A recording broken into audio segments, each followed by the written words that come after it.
Hey everybody, it's me Amanda with Once in a Wild, and welcome back to another Once in a Wild Wednesday live stream, where each and every Wednesday evening at 6:30 p.m. Central Standard Time, we do our best to go live across social media. We are over on Instagram tonight, as well as the other social medias that we normally broadcast on, and it's going to be a great night. We are live once again. Thank you for bearing with us last week when we ran a rerun. That does happen every now and then, but we do our very best to go live on Wednesday nights at 6:30 p.m. We've got some exciting animals to come out and see you guys, and so you can learn about them. That's what we tend to do each and every Wednesday evening when we do our live stream, is we bring out animals to learn about, of course. If you've never met me before, my name is Amanda, and this is Once in a Wild. Once in a Wild can be virtual, like you see now, and we can bring the zoo to you in the South Texas area. That means in-person animal encounters. So if you'd like to learn more, visit onceinawild.com. But I think it is time to go ahead and get started with the live streams. Let's go ahead. 1, 2, and 3.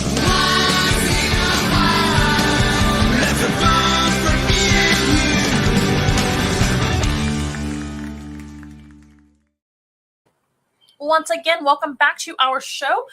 We are a Wednesday live stream, and we try to go live each and every Wednesday night at 6:30 p.m. as best as we can. And if not, we typically run a rerun, so it might be new to you anyway. Thanks to everybody for tuning in, and thanks to new followers. Go ahead and follow us if you haven't already. We're all over social media, and if you like it, we probably have it. So find us at Once in a Wild or at Once in a Wild Zoo. A couple of them are at Once in a Wild Zoo, and most of them are at Once in a Wild. And tonight we are going to be meeting some animals. That's what we typically do on the channel, on the show, on the live stream. We talk about animals and show live animals. But I want to talk a little bit about us. For those of you that have never seen me before, hello, my name is Amanda, and I'm the founder and lead animal specialist for Once in a Wild. And Once in a Wild is based in San Antonio, Texas. We are able to service Austin and other cities surrounding San Antonio and near Austin too. It just kind of depends. If you are outside of San Antonio, always just give us a call if you're interested in an animal encounter in person, and we can let you know what that will look like cost-wise and travel-wise for you. But we can visit almost anywhere around us, and we can bring animals to a classroom visit, a birthday party, of course, any type of special event, a corporate event. Some multi-hour events are actually a very popular thing as well. We also offer public events, and if you want to see what public events are coming up, please follow our social media. That could be Instagram, Twitter, that could be Facebook, of course, that could be TikTok. Sometimes we post on there. We don't typically post a whole ton on TikTok, but that's more for fun. But to stay tuned with what we're doing, visit onceinawild.com. That'll show you all the social media links, of course, and it's always in the description when we post our live stream. And you can, if you like, there's a mosquito in here. Hello. I will get that mosquito later if I am able to. Distractions. This is live, you guys.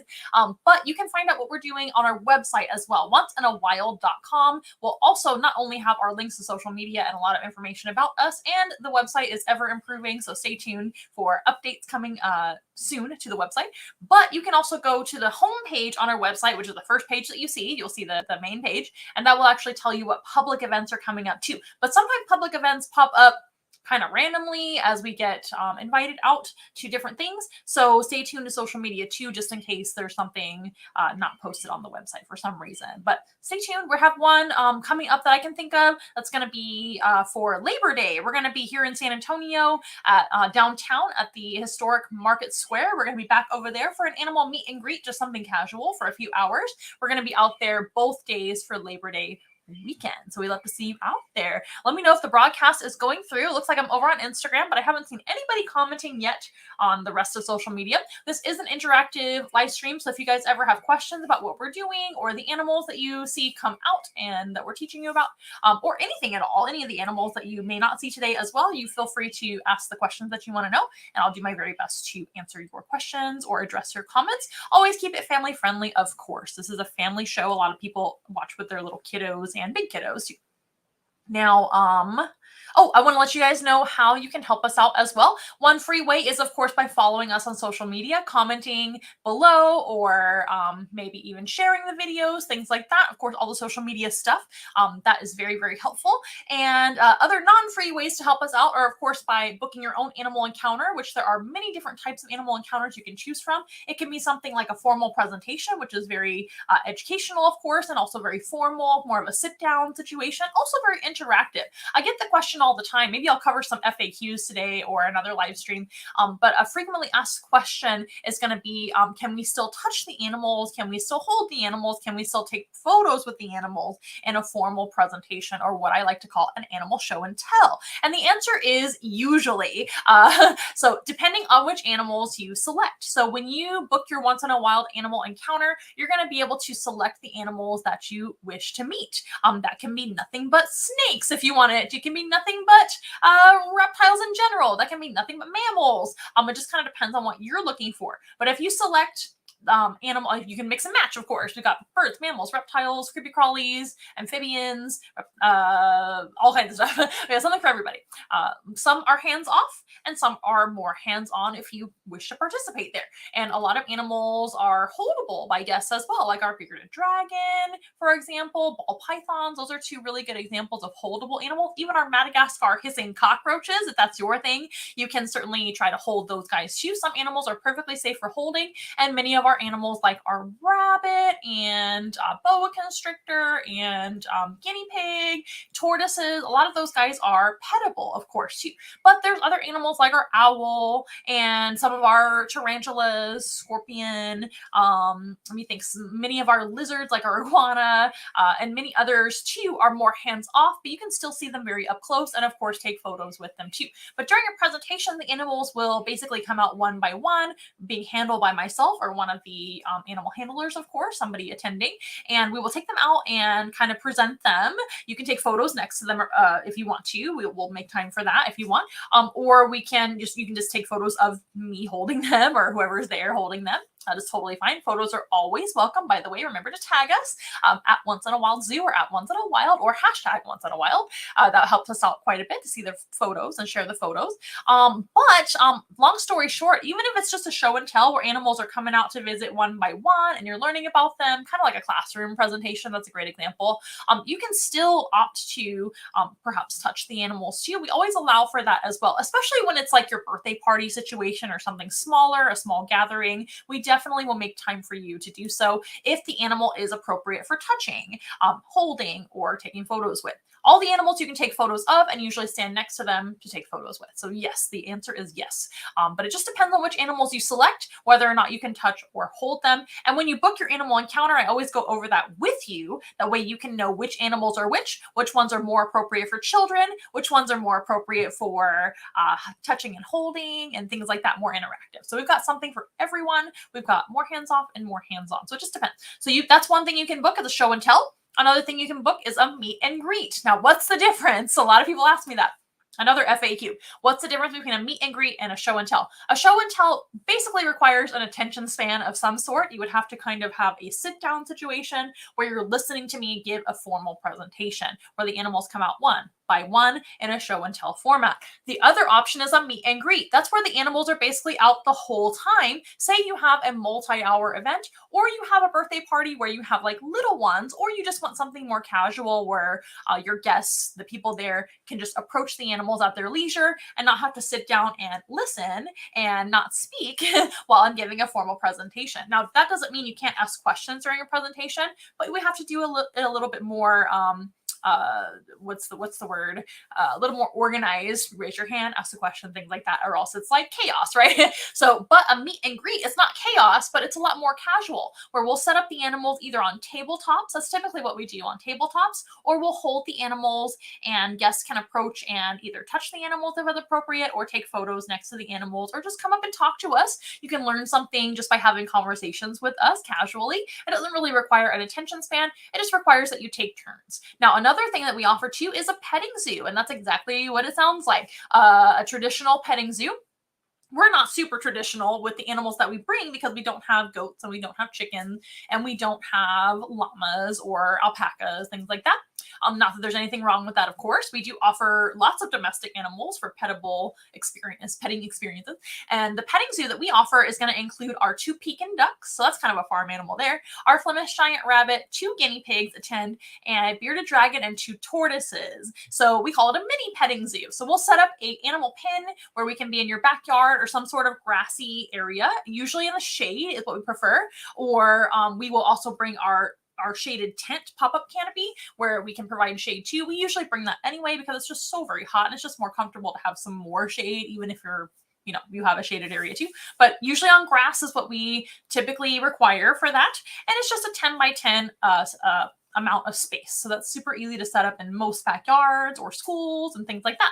But that's of course more casual as well. So that's going to be taking turns enjoying the animals inside their pen that we set up. It's just a simple pen the pop-up pen, and we can let you in and enjoy the animals. You can pet them, of course, take photos with them, but it's definitely not a formal presentation or even a meet and greet. That's more of a petting zoo. And then we also offer a petting zoo plus, which is petting zoo plus a little mini meet and greet. So you can have kind of like a smaller table with a couple of animals, say like a snake or an extra lizard or the owl or an opossum to take photos with, etc. We usually allow for up to 2 to 3 extra animals for the petting zoo plus. Sometimes people just pick 1 extra animal, and typically it's a snake because the snake, of course, doesn't get along with the other animals I already talked about inside the petting pen. They're going to be held by the presenter or the person attending them. But you can also typically hold the snake and take photos with the snake outside of the petting zoo. And then, of course, you would just wash your hands to enter the petting zoo. Again, very, very controlled, a very popular experience as well. All of those are very popular, probably equally. Lately, we've been doing a lot of meet and greets because they're able to be indoors. It is extremely hot here in South Texas. That's another frequently asked question I get is which animals can handle the heat? What do we do if the weather's bad? Say it rains, which is super rare in the summer here, but it can, and it can really pour down rain and thunderstorm and wind blow and all kinds of stuff. So in the case of inclement weather, if you have a booking, we're always going to keep an eye on the weather. It's always really good to have a plan B in place in case you have bad weather, and then we can hopefully move inside. Whether it's a clubhouse at your neighborhood or your own home, we can certainly set up no problem indoors. But if you had a petting zoo booked, we would just take away the ducks because the ducks are very messy indoors. And then we would set up all the animals that were attending the petting zoo, the rabbit, the guinea pigs, the tortoises and bearded dragon, those can all be indoors, no problem. And we would just set them up on a nice tabletop situation where the guests can still pet them, and that's then converted into a meet and greet instead of a petting zoo. So petting zoo and meet and greet are really similar in how they're conducted, but one can be indoors or outdoors, and then petting zoo is only outdoors, if that makes sense. I hope that all that makes sense. And then there's one more, which is just a photo op. Actually, there's a few more. So there's a photo op, which is really similar to a meet and greet, but a photo op can literally just be 1 to 3 animals where they're just there at an event for people to literally approach us and take photos. The other day, we were actually at a really fun drag brunch. It was a Britney Spears drag brunch over at what is the name of the bar? Somebody help me remember what it was. It was an adult event, obviously. Sometimes drag brunches are all ages, but this one wasn't. It was at a bar, so it was 21 and up. But we actually had our boa constrictor out there for the Britney theme, right? You can probably see us over on Instagram if you caught that. It was a lot of fun. So we were outside while the drag event was going on inside, and people could enjoy the show and then come on out and take photos with us with David Boa, our boa constrictor, and it went very, very well. They were able to hold David and take photos. We don't provide the camera. We just provide the animals and to help you out with all of that. And that was another example of something that can be booked. Extremely casual, obviously. We still answer questions if people have questions about the animal. That's always fine. But that's another option as well. And that's just charged the same as a meet and greet. And if you're curious about our prices, the best way is to just contact us. Onceinawild.com has our contact number right there on the website, and that's the best way to get a hold of me. You can text or call me from that number. It's my personal number, and I'd be happy to talk to you very soon. You can also email me. I'd be happy to give you my email if you want further information. We're great for corporate events or professional events or really anything at all. We can bring the zoo to you. It's a lot of fun, very educational. And why we opened in the first place is to educate people about animals, especially animals that aren't necessarily universally loved, like snakes, spiders, scorpions, things like that, bugs. A lot of people do love bugs, but a lot of people don't, right? So we want to teach you guys about some of those creepy crawly animals. I know it's only August, but I'm really excited for October coming up, and we're going to have a lot of Halloween events. I just know it. Stay tuned for public events coming up. But if you have a Halloween or fall themed event coming up, we are perfect for that, dare I say. We've got owl, we've got lots of reptiles and creepy crawlies, and many, many more that might be appropriate for your fall event. Many animals, like I said, are touchable, approachable. They're all approachable and whatnot. But our goal is to educate you guys. So our, oh my gosh, what is the word? I lost my train of thought. But when we open up the company, we want to teach you guys about the animals. That way you'll be inspired to make a difference in your own community. So what is that word? What is the word? You know, when you open up your own business and you come up with a something to inspire you. Anyway, so we want to inspire others to make a difference through live animal experiences. That's our goal with Once in a Wild. And I just lost my train of thought as to what that actually is called, quote unquote. But that's essentially what it is. So we are trying to teach you guys about animals to help you guys love the animals, because if you don't even know anything about XYZ animal, if you don't even know it exists, for example, an axolotl. Axolotls a few years ago, nobody knew what they were. And now a lot of people know what they were because of awareness. They're in video games, they're on social media, they're in art, they're cute, they're on t-shirts, things like that. So axolotls are becoming super popular. That's a critically endangered species. So that's a great step towards saving a species, is just knowing about a species, knowing about them, not misunderstanding them, not fearing them, certainly not harming or killing them. Not axolotls, but snakes and spiders and all kinds of things are unfortunately persecuted and harmed because people are just a little bit unfamiliar, and maybe they have misconceptions about them, and they just need to get to know them. So that's our job at Once in a Wild, is helping you understand animals, and hopefully you get to know them and love them. So without further ado, we're actually going to meet a creepy crawly animal. Speaking of creepy crawlies, what a great segue. I haven't had this individual animal on the show in a little bit, and I hope you don't mind. I just start off with something a little less conventional than like your petting zoo animals, right? So I'm going to get her all situated because she's on a rock right now and she's kind of stuck to it. So this is going to be Xena coming out. Those of you that already follow us, you may already remember who Xena is. Xena is my favorite invertebrate that we have. Here she is. Can you see her? So she is actually a scorpion. I'll try to show Instagram as well here in a second. She is an African flat rock scorpion, a harmless species of scorpion. And by the way, most scorpions are harmless to humans anyway. She is not harmless to tiny bugs. She wants to eat, and also big bugs and potentially other scorpions. They can be cannibalistic sometimes. So Xena is an African flat rock scorpion. We do not know her exact age, but she is an adult. Therefore, she's probably up there in age. These guys grow very, very slowly. It often takes them 10 to 20 years to reach this size. And she is a mature female. We know she's a female because she's had several children. By several, I mean 39 that we know of. That's only in our care. So she's actually had 39 babies since we've had her. And I'm just making sure I'm still live, you guys. I haven't heard from anyone yet. That's very unusual. Usually people are commenting like crazy. But anyway, it's okay. I can just keep on talking. So Xena, when we first got her, I probably had her for like a month or two, maybe 3. And she actually had some surprise babies for us. And we counted 39. I only kept 1. Because that's a lot of mouths to feed. We have a lot of animals here at Once in a Wild. Hello, I'm just making sure we're still live and broadcasting. Thank you for having a comment. It's good to see someone chiming in. That's okay. We also upload these to YouTube and to Facebook and all over the place. Twitter, I think, also saves them too. Instagram, we save them as long as they do well and actually do save. I had that one night where we had a live stream and then it just didn't save. It actually cut it out and didn't let me post it, which was super sad. I cried myself to sleep because I worked so hard. But just kidding. I was upset though. So we always post them so you can watch them again, even if you're not watching live. There's Xena, Instagram. Oh my goodness. So when we first got her, she was already an adult, so I don't really know her birthday or much of her history whatsoever. I don't even know if she's from the wild or if she's from a breeder. I got her from someone else. So who knows? But she's absolutely my favorite invertebrate that we have. And I never thought that I would have one of my favorite animals be a scorpion of all things, although I've always liked them. But anyway, she had some surprise babies for us. She had 39 and we kept 1. His or her name is Hercules. If it's a girl, that's okay too, but we're growing very slowly as they do. These guys don't eat very often at all. When Xena was actually gravid or pregnant, and we didn't know it, she was a monster. She would eat absolutely everything we threw at her, especially crickets, dubia roaches, super worms, all kinds of things that she likes to eat. And she was eating really well, but little did we know, of course she was, because she was feeding babies inside her. So she had to make sure and eat. Now she eats pretty good, but not nearly as ravenous as she was before, which makes a lot of sense, right? If you're pregnant, I'm sure. But they don't eat very often. So the African flat rock scorpion, they're actually from a very arid climate in Africa, of course, but they're from South Africa, and they're from basically a desert. They're going to be found in extremely arid and dry places, very hot, and they do not come out in the daytime at all. They're only going to come out at night.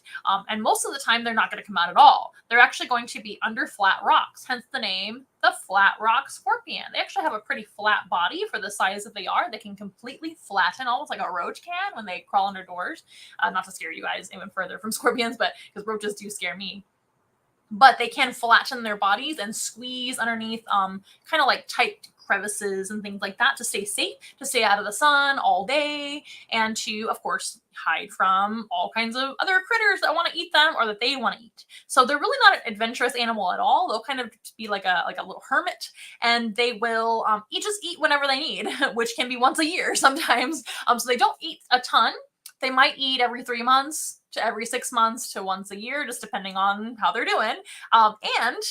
And they grow super slow because of that. So if they're not eating a ton, they're not going to grow a ton. So our little guy could be a guy or girl, who knows? It's okay either way, but we don't really care or mind the gender, right? But we may never know. It may take a long time to grow up. Xena could be super old for all we know. As far as I know, these guys can live up to 30 or plus years, maybe more. So who knows how old she is. And I hope she's not too old, because I absolutely love her. Now, she is such an impressive invertebrate, right? And of course, when we talk about invertebrates, there's so many animals that we could be talking about there, right? That could be scorpions, that could be spiders. We have several tarantulas here once in a while, and several scorpions too, not just Xena and not just Hercules. We've got a couple of emperor scorpions as well that are brand new to us. But we've got tons of tarantulas. Tarantulas are typically kind of come to us homeless, where they need to be adopted out, and we adopt them because tarantulas are no problem to take care of whatsoever. I don't mind adopting them. So we have a lot of hand-me-down tarantulas. But tarantulas are another invertebrate, right? And there's many more. Centipedes are invertebrates. Insects are invertebrates. We've got Madagascar hissing cockroaches. That's the only type of insect we currently have, but I would love to have more in the collection. Madagascar hissing cockroaches often are in animal ambassador programs or mobile zoos like us, because they live a lot longer than most other insects. Insects in general don't have the longest life expectancy, but arachnids like scorpions and tarantulas, for example, those guys, if they're female, they live a long time, and scorpions tend to live a long time regardless of gender. So especially the African flat rock, they can live a long time, male or female, which is fantastic. Most tarantula species, as you guys may know, only females live a long time and males live a very short life expectancy, which is super sad, but still longer than most insects. So those are also another common type of animal you'll see in programs, because insects don't live very long. So that doesn't really make a ton of sense to have a ton of insects in a teachable program unless you have colonies of them that can kind of repopulate for you. But invertebrates don't have any bones, do they? Instead, they have an outer shell, which this one certainly does have quite the traditional shell, kind of like a crab, right? It's a exoskeleton, if you're being technical, and it's made out of chitin, which is a different type of material than keratin. Keratin is like what your fingernails and your hair is made out of, and what the scales of a reptile and what the nails of your cats and dogs are made out of. That's all keratin. Keratin is a different material. It's also super similar to chitin. Chitin also offers these animals hair. So these guys have hair and a shell. So it's hair, it's hair. I just call it hair. And it's made out of a different material though. And these guys have the exoskeleton that they have to molt off when they grow. When they do start to grow, which again, for this species isn't super often. They don't do this too often at all. But when they do grow, they're going to take off their entire exoskeleton and kind of regrow it, but they'll come out of their shell soft, and it will just harden for them, typically overnight or in a couple of days. Typically it's overnight so that they can be safe right away, because with a soft body, they're going to be extremely vulnerable to predators. You might be wondering what their predators are. They're not a very big animal in general. They're a big scorpion, right? Scorpions, by the way, in ancient times, before any of us were around, kind of the dinosaur days, back in the way old days, they used to be a lot bigger of animals. These guys were primarily aquatic animals, to our knowledge, as far as we know. They were more aquatic, and they were like 4 feet long for some of the species, so they were really big. But a lot of animals were a lot bigger than they are now, especially insects and things like that, because the climate was different. But these guys are now pretty small. This is a big scorpion, and there's many small scorpions too, of course, right? But these guys are a bigger scorpion, but a small animal. So they certainly have predators, and some of their main predators can be things like big lizards, they can be birds, and it can be mammals like meerkats. Meerkats oftentimes will eat a lot of scorpions in the wild, and meerkats live in the same environment as the African flat-rock scorpion in South Africa. So that's one of their main predators. But when they're soft and they just come out of their molt, come out of their exoskeleton, and they are molting, they're actually going to be way more vulnerable. So they will always do that, whether they're a tarantula, any type of invertebrate, scorpion, of course. Those guys are going to do that in their den, in their home, overnight, when it's the safest that it possibly can be, and it's still very, very dangerous to do that. That is their most vulnerable state, is when they're in molt or after they have molted. But they have to do that to grow. And the younger they are, the more often they're going to molt. For this species, again, it's not going to be super often. But in general, animals that shed their skin like a reptile or molt like an invertebrate, they're going to do that a lot more often when they're babies, because they're going to grow a lot faster. Because the smaller you are when you're an animal in the wild, the more predators you have. So it's better to keep growing in order to have less predators and survive. Your baby needs to hurry up and grow.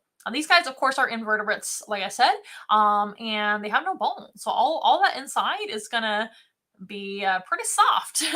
There's no bones internally, just a shell on the outside. Now, you may be wondering how I can hold her. Well, she is definitely not a deadly species to a human. She's deadly to bugs and things that she eats. But this animal doesn't even have very significant venom at all, even to insects. Their venom is so mild that I can barely even feel it when they sting. I've been stung by her a couple of times, and I've been stung by other African flat rock scorpions that were much sassier than Xena. Xena is not sassy at all for a scorpion. She's very good. She usually just sits still, like you can see. She's a great animal ambassador. But every now and then she does get grumpy and cranky, and she does sting me, but it doesn't super hurt at all. It is super mild, and so mild that I can barely feel it. Just feels like a little scratch to me. I don't know if I'm just strong or if that's just everyone. But their venom's super mild, and they don't really even use it to incapacitate their prey. Some scorpions, of course, use their venom a lot. They might use it to sting you, to defend themselves, and that can be dangerous potentially with some species, right? And some species you definitely do not want to touch, and I don't recommend touching any scorpions if you're not familiar with how to handle them, and if you're not familiar with what species you are interacting with. You always want to leave them alone, and they'll leave you alone, and they can do their job, which is to eat a lot of harmful bugs that can overpopulate, or just bugs in general that can overpopulate, right?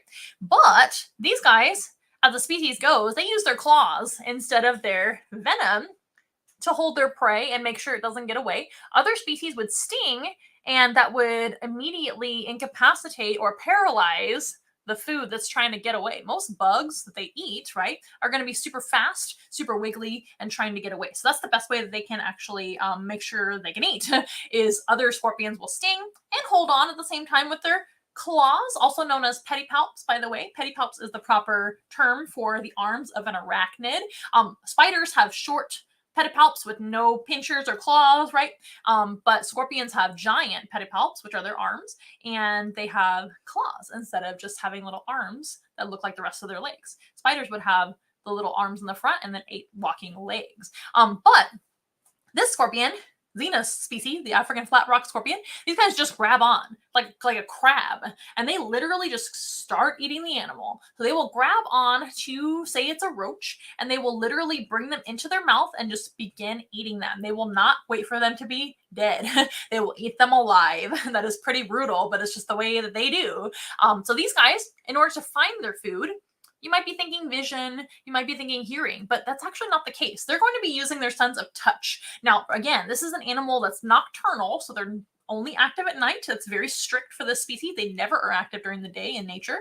I'm trying to make sure you guys can see her and also keep my hand comfortable and her comfortable, by the way. But they use their little hairs. I mentioned that they have hair made out of chitin instead of keratin, but they're covered in little hairs. They're kind of like blonde on this species, and it's hard to see the hairs, but they're there, I promise. They're very, very sparse and blonde, but they're kind of covering most of her body, especially the claws, because that's how they're going to actually feel the animals that they're hunting. So in the night and in the dark, in their kind of cave or little area that they're hiding under rocks and things, if a bug wanders in there and they decide to eat it, they will feel it with their hairs, and that's how they're going to sense that that animal they want to eat.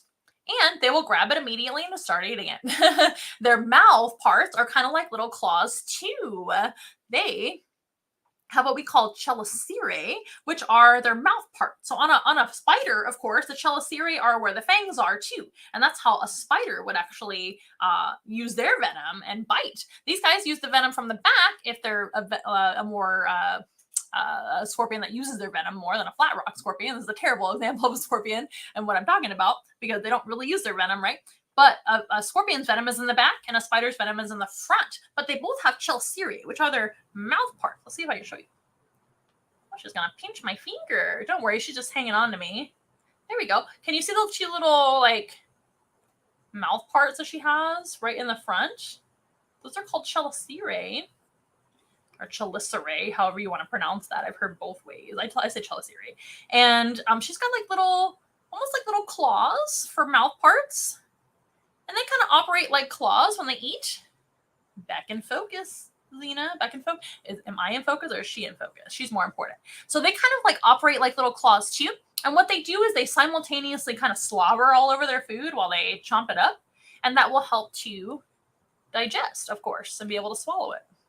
That's what they do. So this species doesn't really bother with using their venom for prey. They just kind of chomp it right up and just start eating it. And again, they don't eat super often, but that is a scorpion's job. So any scorpion species that you happen to encounter, that you learn about in nature all over the planet, because they're all over the place except for Antarctica, because hardly any animals live in Antarctica, but every other continent has scorpions. As long as it's warm enough for scorpions, they are around. They don't prefer super cold. What are you doing? She's hanging onto my finger for stability, I think. They don't prefer super cold weather, as you might imagine, because they're invertebrates. And they're also they're ectothermic, which means they're cold-blooded, right? So they like it a little warmer, especially this species. They're arid species. They don't like the cold. But scorpions can be found all over the world. As long as there's good resources for them and warm enough, they can survive. They're right here in the United States, all over the place. And if any scorpion that you encounter or know about, their purpose is to help us with insects. They do eat insects. The species may not eat a whole lot, but scorpions in general do eat a lot more often than a desert species. Desert species are just adapted that way to survive with less resources like water and food. This species would really never drink, and they almost never eat either. They're just kind of crazy like that. But yeah, that's their job. So they're to be respected. Of course, we don't pick them up and hold them and kiss them, right? You shouldn't do that with any wild animal. That's what we always recommend. And once in a while is to leave wild animals alone, and they'll leave you alone too, to the best of our ability, right? But that's what a scorpion's purpose is. They're not really to attack you. They don't really care about you at all. They're much more afraid of you than you are of them, because you're huge to them and they think that you're going to eat them, because they do have mammalian predators. They're also not really thinking a whole lot. No offense, Cena. You're not the smartest animal on the planet, as far as we know. They're not thinking about you at all. They're just surviving. They're underneath something to hide. Most scorpions do like to hide and not be seen, so they can be safe too. And also, scorpions are super ancient creatures that should be respected, in my opinion. Now, if you have a scorpion problem, we definitely recommend calling professional help. We don't want you guys getting hurt, and we don't want you guys picking them up or anything like that. Feel free to sweep them out the door with a broom if you'd like to. That's a safe way to kind of deal with that issue and things like that. So if you're just joining us, my name is Amanda. This is Zena. She's an African flat rock scorpion. She is a harmless species to humans. They have such mild venom that they don't even use it anymore for their prey or really anything. They may sting out of fear, but it doesn't hurt, at least in my opinion. I don't know if I'm just tough or what, but they're very, very mild venom that they have. Now, a scorpion has a tail, right? But the tail is not called a tail. It's called a metasoma, which is technically the hind end of the animal. And that is actually where they go to the bathroom as well. So a scorpion goes to the bathroom out the end of their metasoma tail. And then at the very end as well, they've also got that ball on the end, which is called the telson. The telson is the ball where the, oops, can't see it over here. The telson is called, the telson is the ball, which actually holds all the venom. Of course, I don't want to scare you with her tail or anything like that because she is harmless. But that is where the venom is. And then, of course, they have a stinger. And the stinger is actually curved. The stinger is curved. I don't know if you can how well you can see that. I'm going to try to blow her up. There we go. So there's the curved stinger. And the stinger is curved this way. So when a scorpion will sting its prey, say they're going to grab their prey with their claws, right? Their front arms, the claws, for lack of a better term. They're going to grab the prey, usually with one or two claws, so usually both. And the tail is, like I said, it's kind of their hind end. It's jointed, and it has a lot of hair on it too. So they can actually feel what they're doing at the same time. So the tail will kind of come forward like this, and they have to actually reach in and kind of stab their prey. And it's more of like a feeling around movement, if that makes sense. More of that motion than just like bam. Like I'm trying to think of another animal that would do that. Like a bee. A bee would just kind of just go ahead and sting you like that. But that's definitely for defense, not for incapacitating their prey, because bees don't operate like that. Bees use their venom for defense, and they have a stinger for that. These guys, they have to kind of work their way in there with their sense of touch, and their stinger, the stinger itself, is actually curved. I just love her. I think she's just the coolest bug ever. She's not really a bug. She's an arachnid, which of course include spiders and scorpions. And arachnids also include ticks and mites as well. Ticks and mites are not technically insects. They're not insects at all. They're actually arachnids. Arachnids have two center body parts. The cephalothorax, where all the legs are connected to, actually. And then they have a big abdomen, in this species anyway. Some have a smaller abdomen than others as far as arachnids go. But they have a cephalothorax, which is kind of like head and middle section in one. And then they have an abdomen in the back. And then for a scorpion, they have a metasoma, which is a continuation of the abdomen. And then, of course, a talon and stinger. And so arachnids have two center body parts, 8 legs for walking around or crawling or climbing, and then they have 2 arms in the front. When you are a spider, you have 2 short arms, kind of look like T-Rex arms without the fingers, just little tiny ones. They usually use their short arms for grabbing prey and kind of guiding them towards their fangs, which on a spider is in the front, right? That's where their venom is. And on a scorpion, they're going to have big giant claws or pinchers, and both of those, whether they're tiny arms on a spider or big claws on a scorpion, or on mites, they also have little arms, and ticks, they have little arms too. They're going to be called pedipalps. That is what you technically should call them, pedipalps. These guys have lots of jointed limbs as well, which makes them an arthropod. So arthropods are animals with jointed limbs and invertebrates, right? I think those are the main 2 requirements of an arthropod. So an arthropod can also include like a crab, or, for example, a centipede, or something like that, right? There's a lot of arthropods. They're not all arachnids or insects. There's many different kinds. Yes, she's just a pretty cool scorpion. Thank you guys for watching. I don't want to say goodbye to Xena yet. I think she's doing such a good job. She's one of my favorites. And we may or may not be expecting another human on the show. So I'm trying to be very honest, to kind of kill some time. If you guys do have questions about Xena, the African flat rock scorpion, feel free to go ahead and ask your questions. Or you can just admire her and give a compliment. I accept compliments, questions, or concerns as well. And once in a while, we do actually specialize in all kinds of different types of educational animals, but we do have several invertebrates. We've got scorpions, we've got tarantulas, and we've also got Madagascar hissing cockroaches. So we can certainly do just a presentation on creepy crawlies like that, like just invertebrates. I can also do species-specific classes for schools or whatever you want. I've got lots of species-specific classes with slideshows and things like that I can bring to your classroom, especially that makes a lot of sense for a class, right?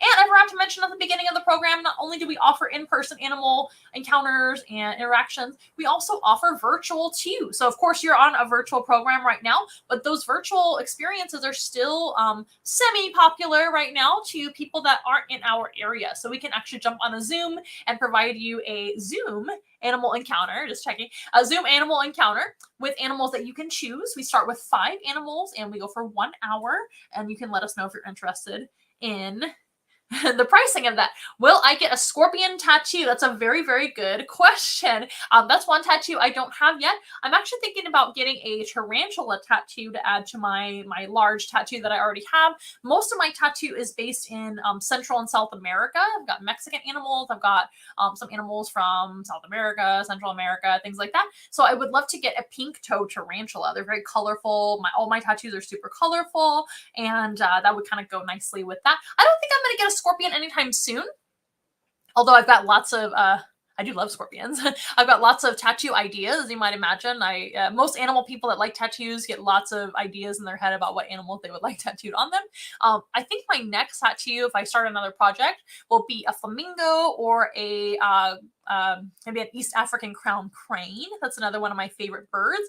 And flamingos are my absolute favorite bird, Caribbean flamingos. And it's also animals that I worked with before. And if I get a Caribbean flamingo, I'm going to stick to the side of my body that has all the Central American animals and South American animals, because that makes a lot of sense. That would be an American animal. I've also got a green mamba in there, which is not a Central American animal, but that's kind of like, that was like my first tattoo, actually. So that's an African species like Xena, the African flat rock scorpion. Green mambas are beautiful snakes, not one that we have, obviously, once in a while. We actually don't have any venomous snakes at once in a while, although I have worked with venomous species in the past. They don't really make a ton of sense for us right now because we are a mobile zoo and we specialize in traveling with our animals, and venomous snakes don't really make sense.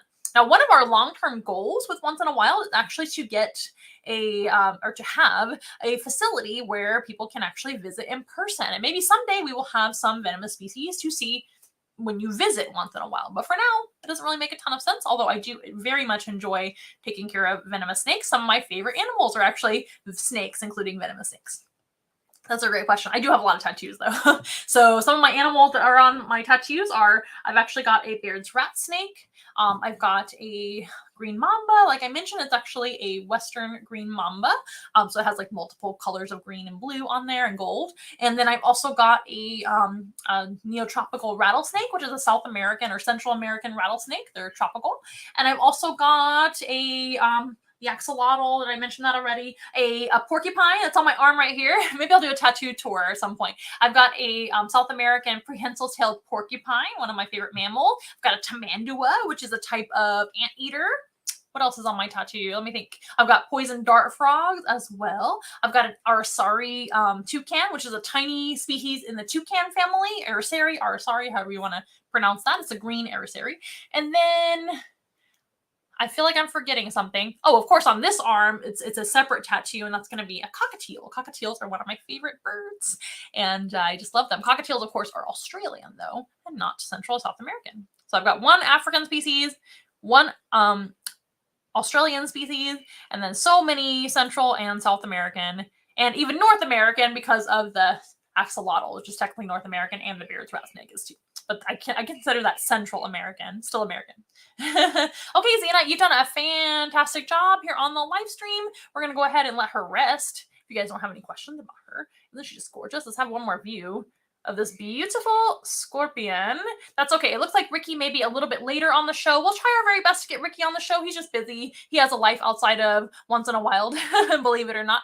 Ricky is actually my husband, also the co-founder, co-owner, and he's in charge of our marketing at Once in a While. All the pretty colors that you see in our logo and all of our everything that's posted online and things like that is typically going to be him handling all of that. I do a little bit as well, but I do a lot of things around here. But he also helps with animal programming too. So you'll see him at public events a lot, and you'll also see him at private events a lot.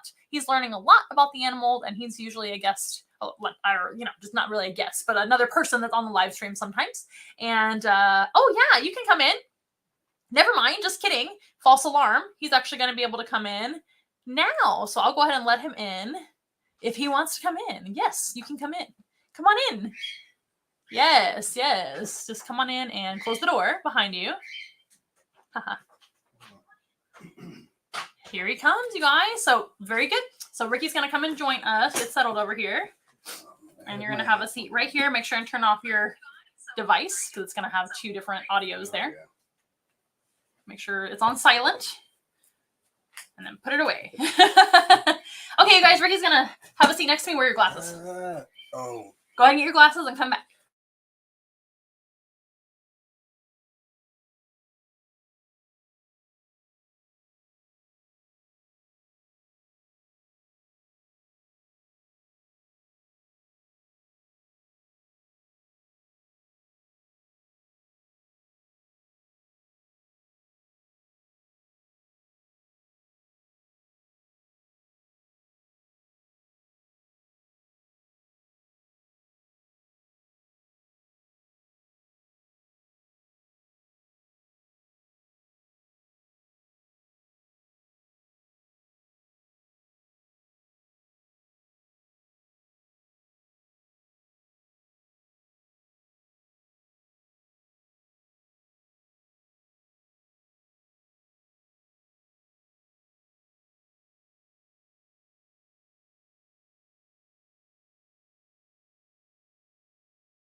All right, we're going to be back in just a little bit. So Ricky is going to be joining us. And he's going to be right with us in just a second. So once again, we are going to be meeting some other animals besides the scorpion. I'm just going to wait for Ricky to get settled, and we'll put her away, and then we can talk about those animals and have a great time together, and we'll chat together. We can talk about what's been going on with Ricky and myself. We are going to be having some public events, like I keep saying over and over, but just check out our website, onceinaWilds.com, for more information. Labor Day is going to be the one coming up that I can remember, which is right around the corner. Can't believe it's already going to be September as well. Make sure and shut the door and do not trip over that. Very good. Have a seat. And finally. Hooray! What were you up to today, Oh, Ricky? so many How are things. you? Hello. Hello, everyone. Say hi. Hey. It's been a little bit quiet out there, but hopefully people will come on in. Can you scoot over next to me just a little bit? There we go. So we were talking about Xena. Do you know much about our scorpion? Oh, come on. You're not afraid of her. I'm not. So Ricky's actually not afraid of many animals at all. What are some animals that give you the heebie-jeebies? Make you nervous. I don't like the feeders. So, like which one? Like the worms and the. Oh, like mealworms, superworms. What kind of worms do you not like? All the worms. Any worm. Why not?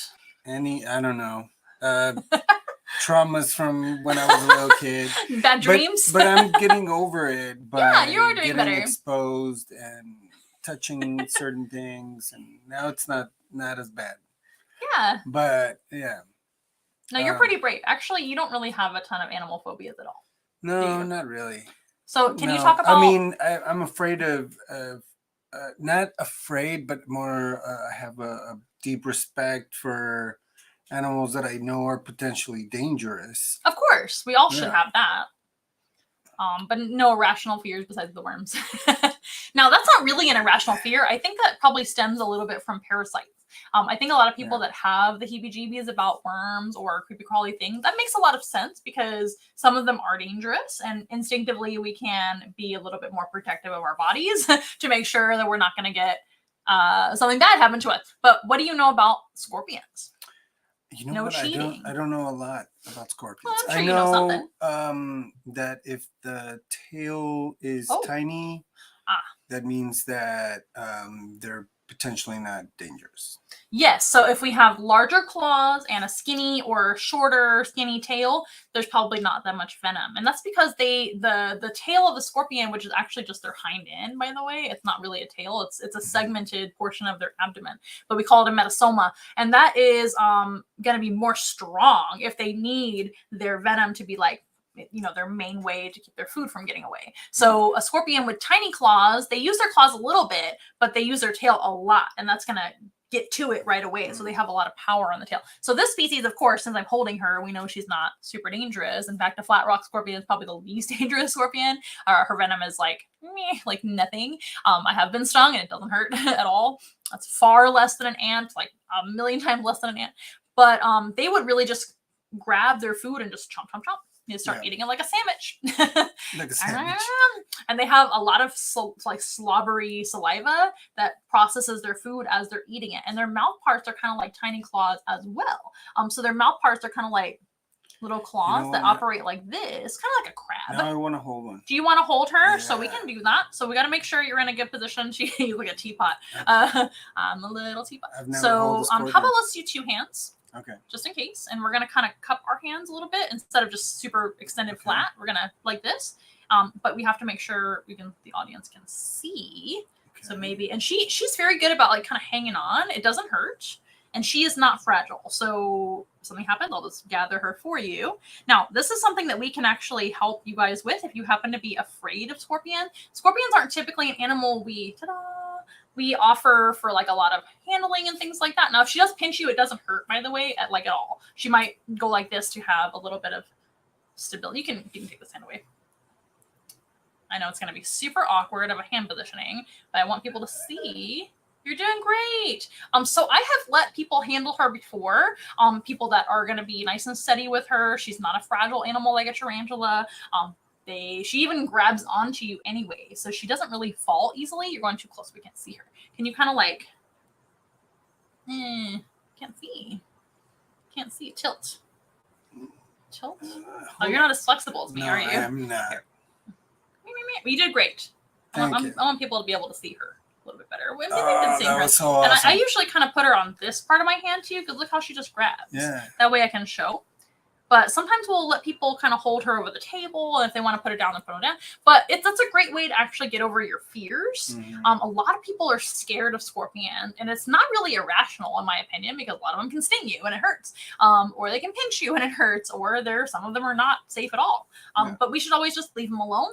But if you want to kind of like get over a fear that you're going to live with, or that's going to affect your life, we can actually offer animal encounters where you can help to conquer your fears and phobias.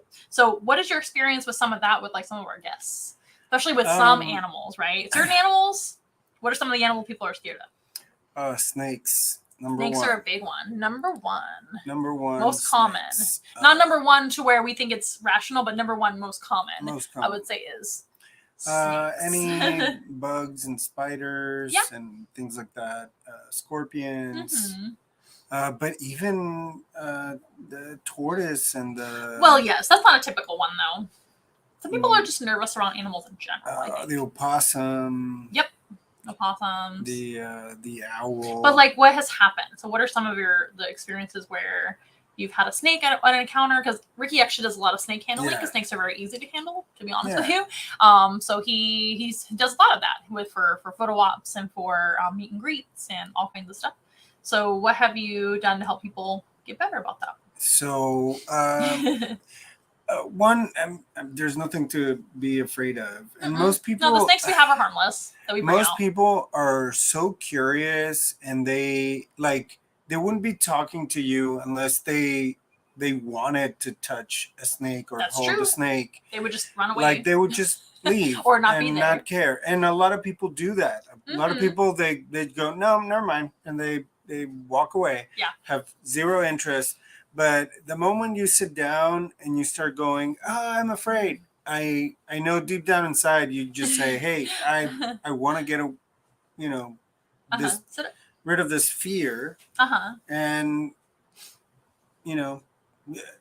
have a really awesome experience with a beautiful animal that most people don't get to experience. Those kinds of things are memories that stay with you forever. I feel like the hardest part is like that first time. So just like anything, something that you've never done before might be a little bit scary, right? But the more you repeat the behavior, the more you're going to not be afraid anymore. It's gonna build that confidence, right? So what do you usually do for people who are a little bit nervous with snakes? You don't just throw them on them, right? No, I try to calm them down. I try to kind of rationalize their fear and let them know that, one, we wouldn't bring any dangerous animals to a public event, or much less put it around little children, unless we knew that these animals were 100% safe to hold. Correct. People ask all the time if they bite. Yeah, I mean, which is a funny question to me. It is a funny question because I mean it's understandable that people would ask. Yes. But it's polite of them to do it, but it's a little irrational if you really think about it. Every animal bites something. Yeah, every anything with a mouth can bite. Yes. And anything put in the right situation can bite. Mm-hmm. You know, if you put a snake under a lot of stress, it's gonna bite. Mm-hmm. Now, obviously, that's why we're professionals and we have a certain order of doing things, and sometimes we have to step in and make sure that the animal is safe. And luckily, we've never had an incident. Nothing like that. Everything has always been perfectly organized, and we know exactly what we're doing. Yep, we have a lot of experience with this kind of stuff, and I especially do. So if we have like a big crowded event, like say like the rodeo, we were at the rodeo, we're not going to do a ton of here, hold the animal kind of scenario. It's going to be more for your smaller groups. But we can maybe like hold the tail of the snake, and you can like pet the tail as you pass by. That's obviously totally safe. It's a tail. Nothing's gonna happen. Snakes are actually my favorite animals. You guys that know me, my favorite. They're some of the easiest animals to bring out to shows. They're not usually a problem, and it's so funny to me that so many people are so scared of them, but they're the sweetest animals we have. Shall we meet a snake? Yeah. So let's go ahead and say goodbye to Xena. I know you just got here, but she's been out for a long time. I've been stalling and waiting for you. And so we'll let her rest. But continue talking about like some of the results that you've seen with people kind of like getting over the snake fear, especially because that's one of my favorite things to do. Well, I mean, what I've noticed is that a lot of people, once they get over their fear, they find a love for the animal. Yes. So all of a sudden, the thing that you feared all of a sudden becomes curiosity. It becomes love. Yes. It becomes interest. And all of a sudden, they're at our tent or at our petting zoo, and they're there for an hour straight. Just wanting to hold the snake. I know. It happens all the time. It may not be every single person. Some people are not going to come around to necessarily falling in love with the animal, but they may just be able to stand next to the animal and not scream or run away. And, we know that we're not going to like throw them on you or something scary. We are not about that at all. Snakes don't jump or fly. So it's not going to be an animal that's going to, suddenly. But I had a woman call me today who is in charge of a company that we worked with before, and we were actually out at a petting zoo plus, which I described to you guys earlier, so you know what that is.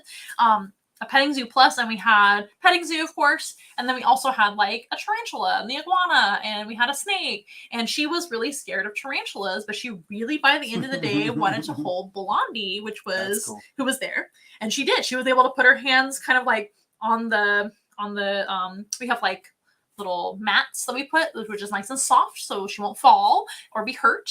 When we handle our tarantulas, it's typically over a table or something where they're okay if they happen to jump down or whatever. That's almost never happens. But for Blondie especially, we don't let them like be lifted up because they're super fragile, and she's not a climbing tarantula. Some tarantulas can climb and some can't. So with the ones that can't climb, we have to make sure they're on something safe. So we had her just kind of hold her hands on the table with the cushioned thing underneath her, and she was able to just hold her, and she was like there for a while. She took a photo with the tarantula, and she still remembers that from a year ago. We just talked again about having us back out at the event again this year because it's an annual thing that they do.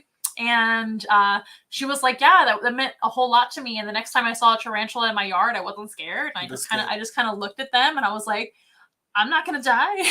I'm going to be fine. Everything's fine. They're not deadly. She didn't know that. She didn't know that tarantulas weren't deadly. More spiders will not harm you at all. Even the quote unquote deadly ones, almost nobody dies from a spider bite anymore. So that's kind of old school to think that way. If it's an old trauma, or if it's like something like that, you want to get through it. You don't want to live in the past. You want to pass that fear.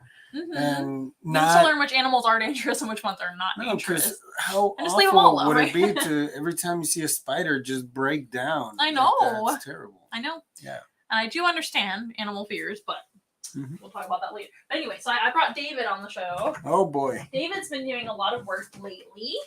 And he's been doing wonderful, so I thought we would bring him out because it's been a while since he's been on the live stream. But I know he's one of your favorite snakes that we have. Let's get him out.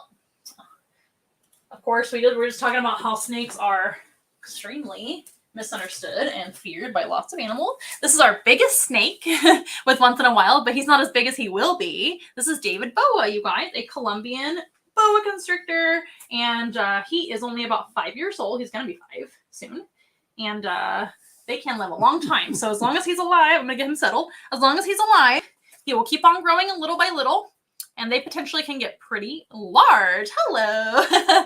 So David's here. David. What do you know about the Colombian boa constrictor, Ricky? I know we used them. No. What do you know about the species? I've already talked about that. Oh. What about the species do you know? I know that they're from Colombia. That is correct. And then the rest of it's pretty much general snake facts. So, are they venomous? No.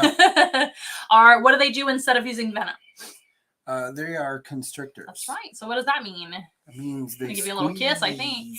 So first, they'll kind of sit still. So most constrictors aren't the most active hunters in the world. So this type of snake is kind of a snake that won't have to eat every day, especially, but most snakes don't eat every day. Some snakes eat about once a week, maybe twice a week if they're real active hunters. For example, king snakes. King snakes are hungry hippos. They'll eat whatever. And they're also a lot more hungry and eat more often, have a faster metabolism.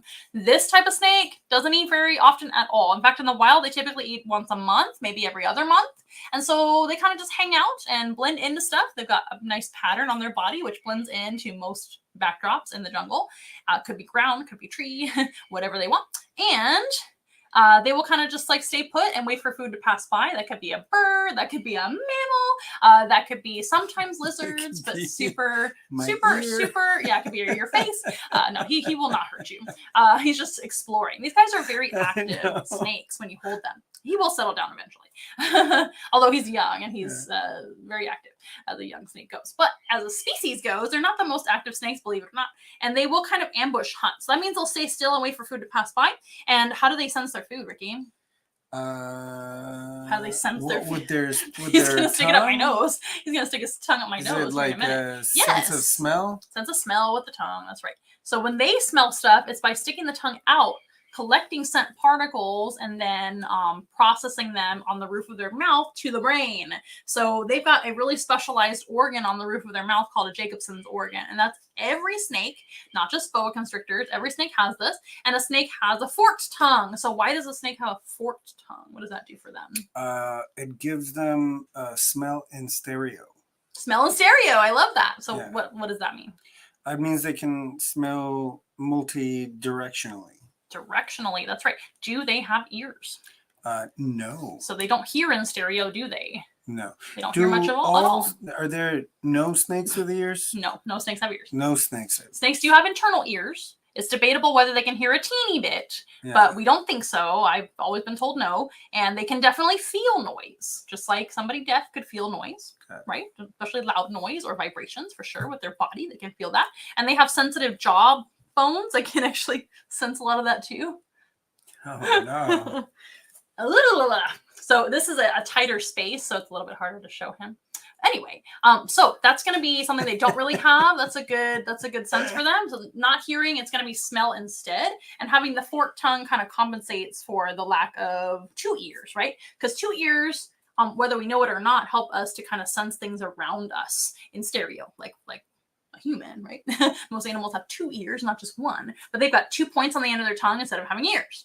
That's going to help them to figure out what's going on if something's moving around. So once they decide that it's food, they'll reach out and grab it with their mouth. They don't have any hands, right? So they're going to reach out and grab it with their mouth. They may not have venom, but they do have teeth, and they just have like sticky teeth. What do I always say? Their teeth are kind of like Velcro. Like Velcro. They stick to the soft stuff. So that when you have Velcro on your clothes, there's usually a sticky end with plastic, and there's usually a fluffy end with like something soft, right? Like some sort of material, cotton or whatever it is. I don't know what I don't know what the fluffy part is made out of on human clothes, but regardless, it'll stick to feathers, it'll stick to fur, and they'll grab and not let go. Some snakes, like venomous snakes, vipers, and mambas, etc., they're going to look at the audience here. Stop looking at yourself.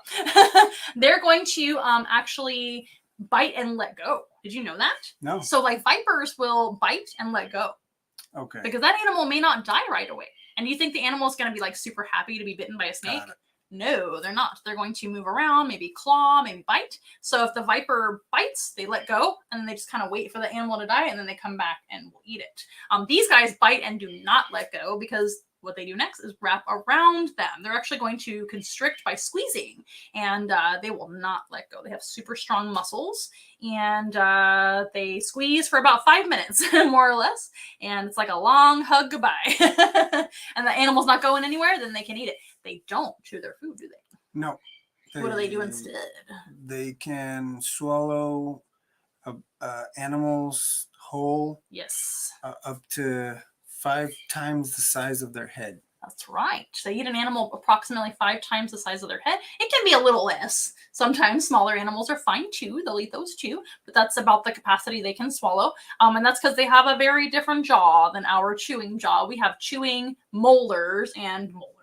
That's your last name. But that's his last name. But we can chew up our food in pieces and swallow it soft. These guys eat the whole entire animal, usually head first down the gullet, because they have a very expandable jaw system with a big gap in the center that can open up sideways and up and down and easily eat a big old meal. And they do digest the whole animal, don't they? They're going to digest the fur, they're going to digest the feathers, the bones, every little bit goes down, and they process all of it. Very efficient eaters. They're very good for the environment, aren't they? Mm-hmm. So what is a snake's purpose in the environment? They're to clean all the rodents. Clean all the rodents? Well, just eat the rodents and get rid of all Did you know that the brand new virus, not really new, monkeypox, is actually a rodent virus? That's a disease spread by rodents. So without animals eating rodents, we get more monkeypox, you guys. So get vaccinated once that's available. And I hope you're all vaccinated for the other thing going on too. And so we can all stay safe. But a lot of those pox viruses, fun fact, are actually spread by rodents. So we need to make sure and have snakes around. Please don't kill snakes or harm them, because that's what's helping us stay healthy on this planet. I'm ready for a healthier planet. I don't know about you. So what's your favorite thing about snakes, Ricky? That they look really cool. That's a very professional answer. And they look really cool. I agree. Really cool. They do look really cool. I like that they're impressive. They are impressive. I like that I'm just gonna readjust here. Keep talking. They're He's just big, they get really big. They're really not strong. Every snake. So you're just talking about big snakes now? Just all snakes. I mean, so not every snake gets big. So what do you like about snakes? I like some that get big, some are small, but I like both. What do you like about them? I like their colors, and I like that's a good point. All the variety of snakes. Me too. I love variety of snakes. That's one of the most numerous animals we have. They don't have to eat all the time. No. And I like that they only poop once a week. Hopefully. Most snakes only poop about once a week, and some snakes eat maximum once a week. So they're super low maintenance animals. Yeah. And no scratching you, right? Because no big claws. Although they do have nails. On some species like boas and pythons, they actually have nails right next to their cloaca, which is like leftover legs. Kind of interesting, but not every snake has that. That is cool. Leftover that is a legs, really cool residual fact. Feet that they have. Yeah, that is cool. They're not too super distantly related to lizards. Snakes and lizards are in the same squamata as their category in reptiles. And then like crocodilians and tortoises are very distantly related compared to snakes and lizards.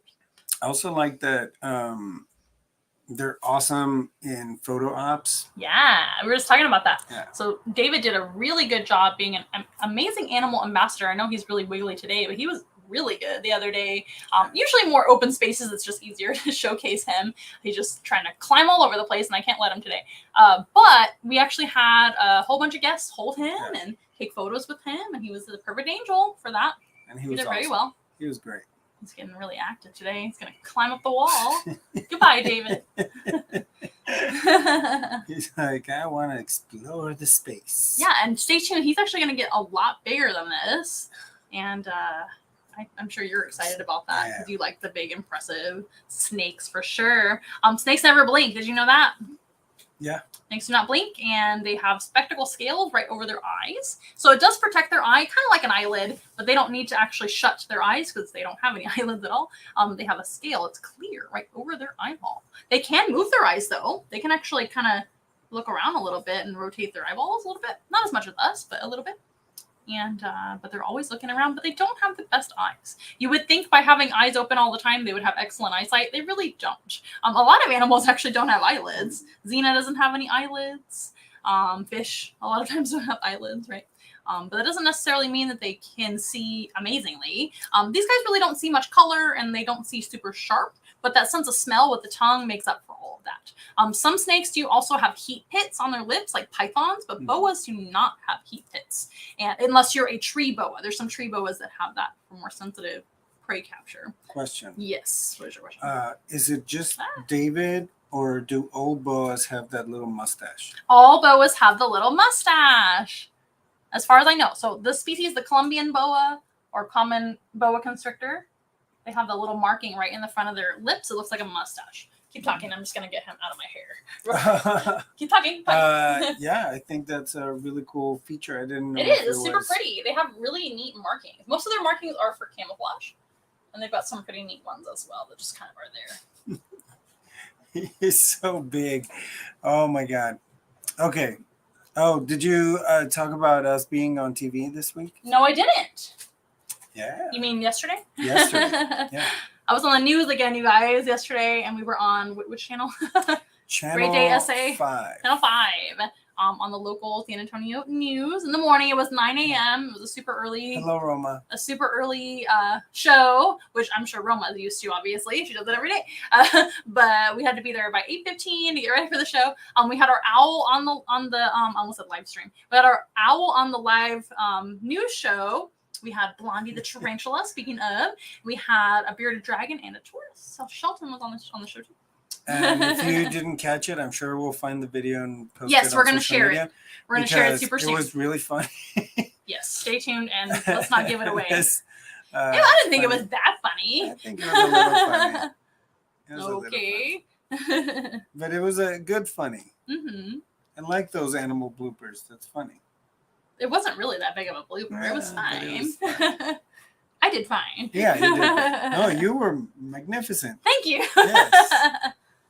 Oh my god. And that's part of it. When you work with animals, they do whatever they want. Look at David going crazy tonight. He's not going crazy. He's just being a snake. He's being a live animal. But that's what makes animal programs so interesting, is that you're never going to have like the same thing happen twice. Even if you have the same animals visit you over and over again, you're going to learn something new. You're going to have different questions that audience asks or whatnot. Or they're going to maybe even behave differently. You never know what's going to happen. So that's the beauty of having like live animal encounters that aren't super scripted. Like I do tend to talk about some of the same stuff, just to have kind of a guideline for me to talk. But I mean, I welcome any questions from the audience. So a lot of times I'll end up talking about something totally different, even if it's the same animal 4 times in a row.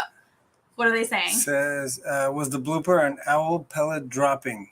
It was not, but it has to do with the owl. It has to do with the owl. But he did not drop a pellet, no, or throw up a pellet. They of course throw up a pellet. That has happened to me on other stage presentations with owls in the past, where they just like puke up a pellet right in front of everyone. Oh, that's funny. And it was actually kind of a cool teaching moment anyway. Did that actually happen? Like live? That is cool. What do you mean? Like a pellet? Yeah, like yeah, on a stage show. That's funny. At one of the zoos I worked for. Yeah, it's not a big deal. No, but it's still funny. It was kind of interesting that it happened. It happens. It's quite sometimes. the show. They do it every day, so it's not that weird. Okay, he's in my hair again, so I'm gonna adjust this. I should not have worn my hair down. Okay, people. So what do you want to let everybody know? I want to tell everybody that we are going to be on Labor Day weekend at Market Square historic. No, what's it called? The historic Market Square. I've already talked about that already. And it's going to be a lot of fun. It is gonna be a lot of fun. Take some photos, meet some animals. That's for Labor Day. And we're going to have up close encounters. Mm-hmm. And it's going to be weather dependent. I don't know which animals are going to show up for that yet. It's going to be Labor Day, so hopefully not as hot as it is right now. Oh, that was another question, a frequently asked question that I was actually addressing before I check out the scorpion. So in case you have bad weather, it's always a good idea to have a plan B if you can have an indoor space. And I was going to let you guys know that since it's so very hot right now, it's really not super ideal to be outside at all, although it is getting better and we are going to be able to kind of a case-by-case basis. But a lot of the animals are not super comfortable outside in the hot heat that we have. This is like unusually hot this year. Very hot. It's hot every year, but it's been like 100 degrees every single day. 115 the other day. Yep. It was pretty hot. So that's not humane for any animal. However, if we are going to do that, we'll take out some of the animals that can handle it, and we'll always be in the shade with like a fan on us, and we're always keeping the animal safety in mind and your safety too. We want to make sure you're staying hydrated and whatnot so that you don't pass out. And we always kind of keep it brief. If it is a hot day like that, we're going to have the animals out just for a little bit and then back in the air conditioning immediately because most animals really can't handle it. Right, David? Well, he's checking my blood pressure, so I think it may be time to say see you later to David, because we've got one more animal friend. Oh, boy. Who is a sassy one. So I have to make sure that David is put away. I hope you guys like him. He's actually a very, very sweet boa constrictor. He's just being himself tonight and slithering around. I'm glad to see him active and healthy and whatnot. He's a very, very good happy. And healthy snake. So. All right, David, we're going to let you rest. And we're going to let my arm be able to feel things again. And a lot of people ask you, especially kids, they'll be like, oh my gosh, are they squeezing you? Yes, they are. They're squeezing. No, he's just hanging on because he doesn't have any hands. Yeah, same thing goes for the hedgehog. Does it hurt when you hold it? Yes, it hurts. Well, but when they're asking about the snake squeezing you, it's not. He's not squeezing. He's just hanging on with his non-hands. So it's more like it's not like he's gonna eat me. You know what I mean? That's what people are really asking, is they're concerned that he's gonna hurt me. And I'm like, no, he's not gonna hurt me. First of all, I've been handling snakes for a long time, and I know what I'm doing. Not that I'm not gonna, I can definitely, accidents happen. But David is not a concerning animal whatsoever to be handling. He's not dangerous whatsoever. But a lot of people ask, oh, he's squeezing you, he's gonna hurt you, he's trying to hurt you. He's not. He's literally just hanging on like a tree to me. And that's it. So I'm going to step out and get our last animal. Okay. I hope you're excited, everyone. If you're just joining us, my name is Amanda. This is Ricky, and we are Once in a Wild. We are based in San Antonio, Texas. We can bring animals to your next event, classroom presentation, anything at all. We've been visiting a lot of daycares lately and HOAs, and you name it. We can bring animals out to your event and make it better, if we do say so ourselves. And that can be a presentation. It can be a meet and greet, something casual. It can be a photo opportunity. It can be a petting zoo and much, much more. So you let us know. We can even go virtual if you happen to be outside of our area. So that is definitely something available to you. So let's go ahead and meet a bird. Yes. Are you excited for the bird? Yes. You don't look very excited. Hooray! So I'll be right back. You continue talking to everyone. Thank you for doing that for me. Should I start saying who the bird is? No, you just talk about other stuff. Oh boy. Sit up and talk about other stuff. Let me see. What can I talk about? I know you're very tired, but we have a lot of big changes coming to the company that we're super excited about. We have been doing a lot of new events that have been themed very interestingly. Like, for example, we've done Harry Potter events with our owls and our snakes. That was a lot of fun. We had photo opportunities. And here comes. We had photo opportunities that were for adult parties, which were a lot of fun. Please explain what you mean by adult parties. Yes, like if you go to a brunch and you're having some mimosas, and you may want to get up and take a photo with a big giant snake and get to meet some cool animals. And take some photos so that you can have cool memories with you and your buddies. Yeah, great Instagram moments, right? Instagrammable moments well, for hey, sure. everybody. Guess who's here today? It's a bird. Uh-oh. Okay, so I'm going to control everything about what's going on with Evie because he's very particular about everything. So please don't do anything unless I ask you to, okay? He is not Sunny. Okay. So this is Evie. He is one of our cockatiels, a very particularly trained, and behavior-wise, he is very, very sassy. He is by far our most challenging of all of our cockatiels. Very, very unique.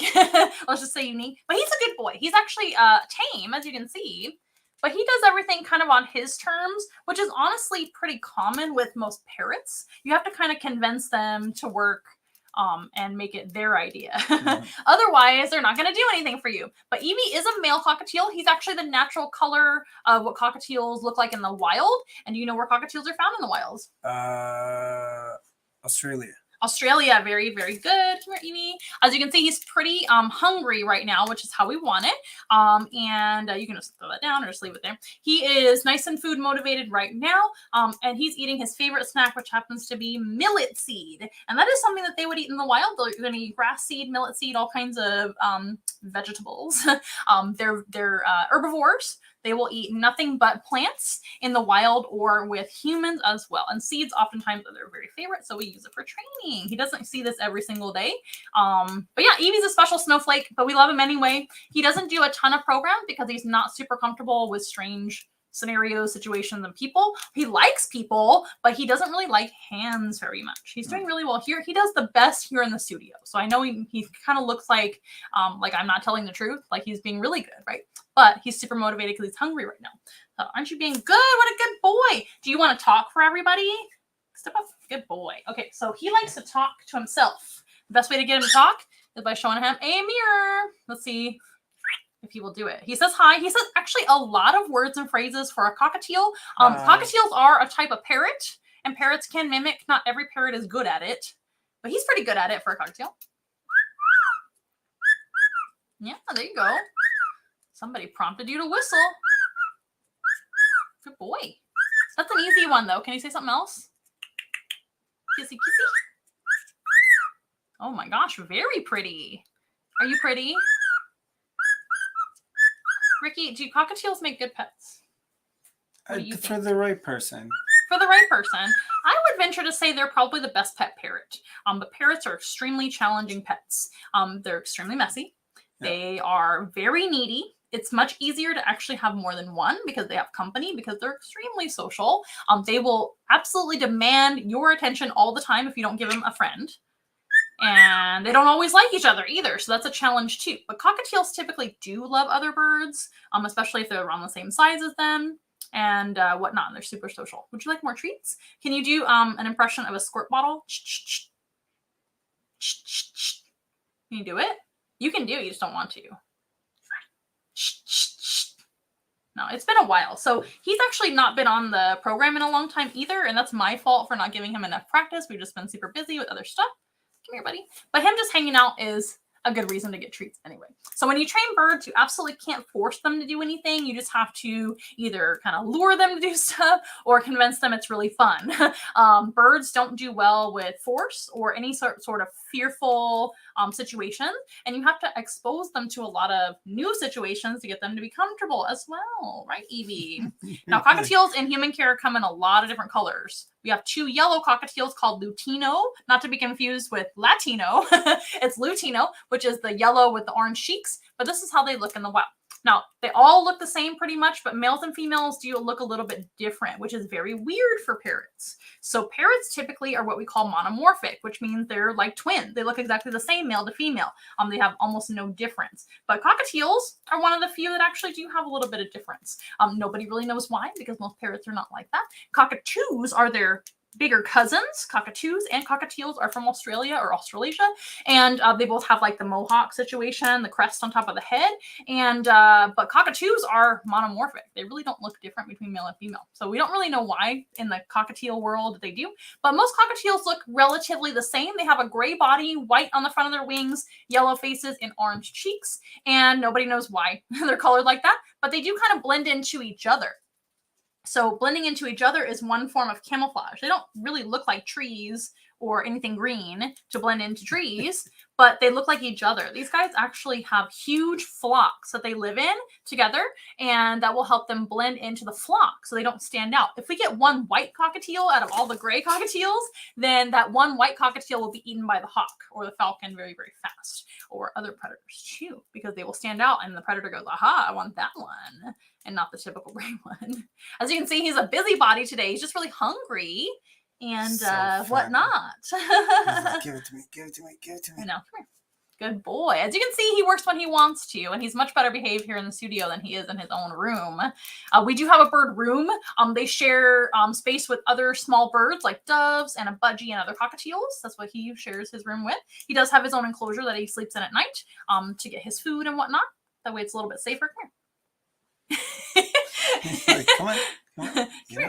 And he is fully flighted. They have their own room that's safe for them, and they get to fly around and play and have lots of enrichment time. But they also share space with Sandor the rabbit and the guinea pigs as well, which have an open top, so they can interact with them during the day. And our hedgehogs have a lid on their enclosures, but they are also in that room as well. So they kind of have a mingle throughout the day. And that's how they do best, is being not clipped. We don't clip our birds' wings, do we, Ricky? Nope. We leave all of our birds flighted. We just provide them a safe space where they can fly around, and that way it's not a problem. And they're trained. As you can see, Evie could fly away. This is actually a pretty big room. I know it's kind of looks small on camera, but this is a big kind of, it used to be our garage. It's an art studio, and he could land on a bookshelf or a light somewhere, and he has before. Yep. But as long as they have motivation to be with you or get treats, they will choose to be with you, which is wonderful. Now, something else about having pet birds. If you guys want to check out our past video, we have a really good one, if I do say so myself, one of our most popular live streams we ever did, where it talks extensively about pet parrot care. And one of our cockatiels was on that live stream as well. It's the same channel, you guys. But it's on our YouTube. It's one of our most popular videos we ever did. And it talks a little bit about their care. One thing that I think is the biggest challenge with these guys is just keeping them happy, keeping them trained, making sure they have an appropriate environment. And they also have a lot of potential health issues. Birds are extremely fragile.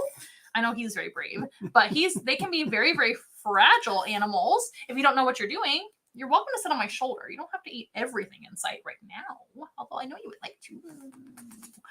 Kissy. But they can have a lot of health issues, and if you don't know what to look for, you may not be able to save them, frankly.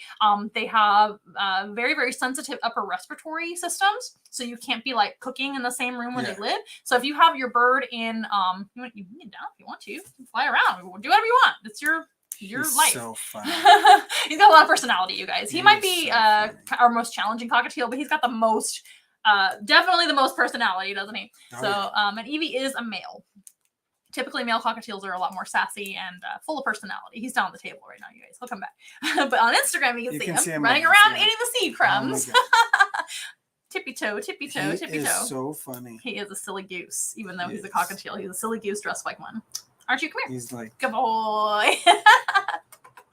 He loves attention as well. So that's another thing he finds reinforcing. But I forgot what I was talking about. What were they talking about? Health issues? It's like his last meal ever. I know. He's clearly starving to death, you guys. What was I talking about? Their health issues, their care, lots of toys. Cockatiels aren't super into toys as much as other parrots, but they still need them. Aww. Social time is actually a lot better for cockatiels than toys, in my opinion. And being able to fly. Flying is definitely, right on cue, going to be something that they really need to do for their exercise and for their mental health. These guys do not do well being clipped or just climbing around. They need to be able to fly because they're so tiny. And that actually makes your bird a lot more tame. Believe it or not, people actually think the opposite. You would think the opposite by having a clipped bird that can't leave you would be easier to tame, but it's actually not true. Did you know that? No. Evie. I mean, I would imagine that it's Evie, come here.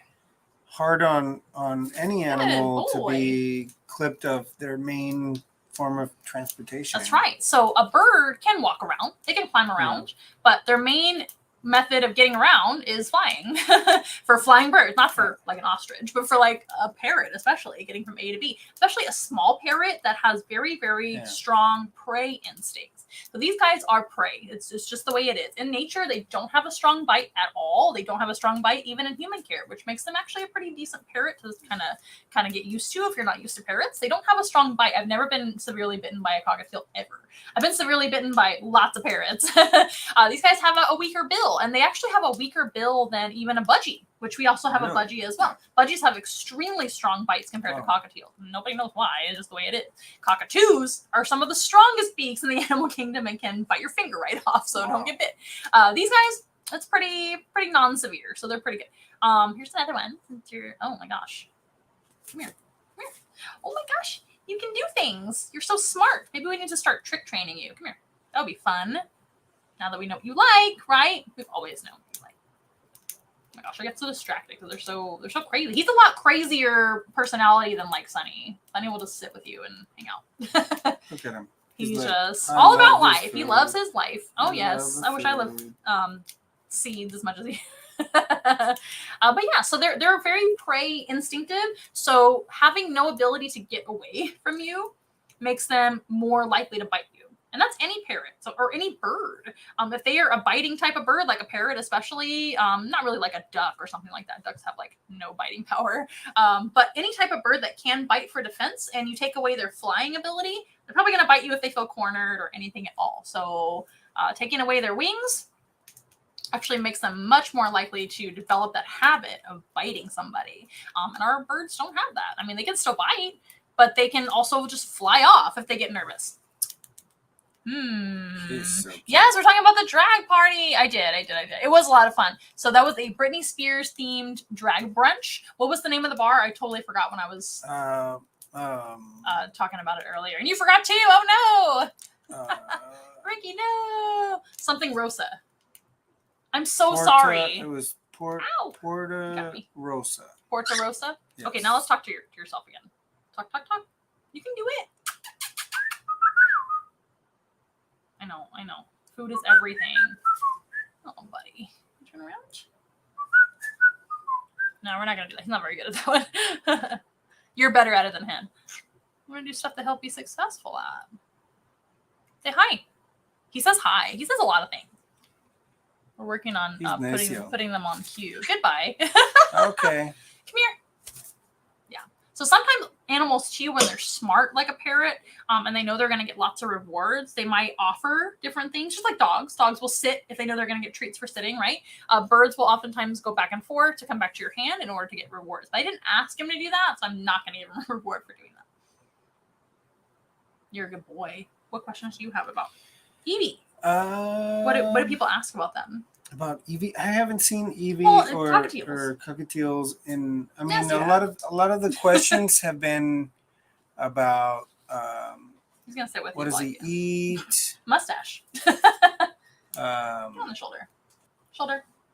How long do they live? Do you know how long they live? Do they live? They live a long time, right? He's so cheeky. They do. They can live into their late 20s, which is not super long for a parrot, really? But it's a long time. I thought they lived longer. Nope, not for this species. Oh. Yeah, late 20s. That's still a long time. Yeah, but not for a parrot. Most parrots do live much longer than that, but most smaller parrots don't. That's pretty common for live like 60 years or something. No, you learned something today, huh? Oh. People ask all the time, do they make good pets? And the short answer is not really. I don't think birds make good pets for anyone. I think the best pet birds are ducks and chickens. Mm-hmm. Ducks and chickens are a lot healthier and a lot easier to take care of and a lot less responsibility as far as their lifespan. Because ducks and chickens don't live as long as parrots. And frankly, they're not as intelligent. They're intelligent in their own way, but they're not like problem-solving intelligent like Evie or like other parrots, right? These guys need a lot of entertainment. It's like having a little child for a long time. And it's a child that you don't speak the same language. You've got to learn, how to communicate with them, train them. They need a lot of entertainment, a lot of social time. If you just have one, that's actually super challenging because they're very lonely. And we certainly don't have one. So it's, in my opinion, a lot easier to have 2 or 3 cockatiels or any birds. They usually run they have a flocks. Mm-hmm. Yeah. Definitely flocks, big flocks in the wild. And in fact, they, like I said, they all look the same pretty much, more or less, and they blend into each other. So it's a camouflage to each other. That way they don't stand out. And that is a lot safer to be in a group that big than by yourself. That's awesome. Do you know how cockatiels take care of their babies? You know this. In the nest? Well, yes. So baby cockatiels are born really developed or very underdeveloped. Well, from an egg, right? From my experience, underdeveloped. Yeah, underdeveloped compared to like a chicken, right, or a duckling. Chickens and ducklings, which is another reason they make a little bit easier of a pet, is because they actually will grow up faster and be able to at least run around eating solid food. Parrots don't eat solid food when they're first hatched. When parrots are hatched, they are blind. They are almost totally nude. They almost have no feathers, so mom and dad have to sit on top of them. A bird's body temperature is much hotter than ours, so they have to keep them nice and warm by sitting on them and everything else. When they feed them, you know what they feed them? Vomit. Yeah, vomit. Very good. So they're actually going to eat whatever food they're being fed. It could be cockatiel food, like an appropriate food could be like a pellet diet. I recommend Rowdy Bush, by the way, for a pellet brand. And there's a couple other pretty good ones too. None of the tutti frutti stuff or seed, primarily seed in their diet. I know he's eating seed for treat right now, but it's just for treat. But for their main diet, it's going to be pellets and also veggies. And in the wild, they'll eat all kinds of vegetables. They're herbivores, but whatever they eat, they'll process it in the first part of their digestion or the second part of their digestion, and they vomit it back up for their baby. Kind of like baby food, just gross. And it's nice and warm for them, so they will feed their babies several times a day, just like a mammal would feed their babies milk. They're gonna actually puke for their babies. Aren't you glad you're not a parent, so you don't have to feed your babies puke? And both mom and dad do that for their babies. So just like the doves, you've seen our doves raise their babies. Both mom and dad doves actually do the same thing. It's a little bit of a different substance that they're feeding their babies as far as, but they're also doing a vomit. Doves do that too, but parrots do the same thing. All parrots, it could be macaws all the way down to teeny tiny budgies. Mom and dad will share nesting duties. So they will sit on the eggs and sit on the babies, take turns. I did not know that. Great parrot parents. And they will both feed their babies. It's not like a milk thing like a mom. Now, of course, only mom lay the eggs. That's the biggest trade-off there. But yeah, parrots are fascinating. I'm sorry y'all can't see him on Instagram. I didn't realize. He's sitting on my shoulder. Maybe I'll turn this way. There he is. Cute flower. He's like, no. Do you know why they have a crest on top of their head? For expression. Expression, very good. So it's kind of like eyebrows for them, just like the owl with his ear tufts. They will oftentimes raise or lower their crest if they're listening to you or just to say something, whatever they want to say. But birds of all types, they use their feathers for communication. You know that. So feathers, even if they don't have a crest, birds will, parrots specifically, will fluff their feathers or sleek their feathers, and that can mean different things. They're extremely visual animals. Do parrots have a sense of smell? No. Not that we know of. Parrots may have a very slight sense of smell. Come here. I want people to see you. They may have a very, very slight sense of smell, but they don't really use it for much of anything that we know of. So instead of having a sense of smell, or they have a sense of taste, but it's not like super helpful for them to be able to survive or anything. It's just there. I know they can eat like hot peppers. They can. Stuff, so right? their sense of smell and taste is very different than ours. So they can eat hot peppers without it. You can too. Maybe you're a parrot. But without really noticing, they'll eat all kinds of stuff. That being said, they're not able to eat everything. They can't eat certain things. They can actually not process certain things that we can. But as far as spicy, I'm trying to think of a good example. Caffeine, they can't eat caffeine. Chocolate, they can't have chocolate. I don't believe they can have avocado. I don't think there's any type of parrot that can eat avocado. That's also toxic. Really? Yes, as far as I know. Definitely not a good idea to try it. I didn't but know hot that. peppers are fine. Seeds of hot peppers are fine. Things like that. Right, buddy? You're doing so well. What a good boy. But since they don't have much of a sense of smell, I'm going to go to daddy's hand. Okay. Good boy. Here, I'll give you some treats since he's so good for you. There we go. Make sure people can see him, though. Remember, we have a show. Now, over here. This is the main show. All right. Not to offend anybody on Instagram, but this is the main show. So no sense of smell, not much of a sense of taste other than just to eat their food and things. So that's not like a sensory to find food. So they're going to be super visual. So visual is the main way they communicate, the main way they find things. They have excellent eyesight. They see extra colors we don't see. So they see like ultraviolet colors. They see extra rainbow colors we don't even notice and whatnot. So they have a totally different spectrum of vision. What else? So communicating visually with their feathers, and also, of course, they hear as well. Birds are extremely noisy. Did you know that humans actually hear better than birds most of the time? Really? Did you know that? That's why birds are so loud. Oh, so most parrots, especially bigger parrots, are extremely loud animals, aren't they? Cockatiels aren't the super loudest, but they still have very shrill whistles that they can do and different types of calls that they do to call each other. I don't mean like on the phone. I mean like screaming out for each other and making noises. And all birds hear very well, but not as sensitively to certain sounds as humans. So humans a lot of times cannot tolerate bird noises. I actually have terrible hearing, but certain tones I cannot tolerate at all. I don't know if you've noticed. Terrible. No, very So loud. like screaming parrots or high-pitched noises or even dogs barking makes me absolutely crazy. I love animals, but I can't stand noises like that. And so smaller parrots like these actually make a lot more sense for me to have in my home than like a macaw or a cockatoo or something like that. Too loud. Most birds are very loud. So that's another thing to keep in mind if you desire a pet bird of any type. Make sure that it's going to work out for them. That's the most important thing. You want to make sure to give them the happiest life possible. Check out our video. Maybe we'll link it down below if we have time on pet care, on parrot care specifically. I'm very passionate about this because I think that they're very important animals. A lot of people just get a bird without doing any research, or they just have them in a cage their whole life and don't enrich their lives, right, Evie? And they're extremely intelligent, so it's really important for all animals to have a good life, but especially super smart animals that really notice when they aren't cared for properly and aren't enriched properly. But I'm going off on a tangent again. He is so cute. Now, a lot of people do ask if he likes pets. He doesn't. And he's actually pretty shy with hands.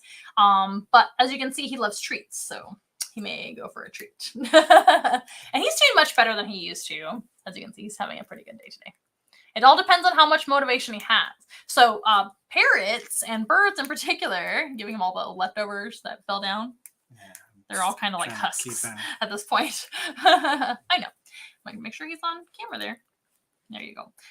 Kind of put him to the side. There you go. So people can see how beautiful he is.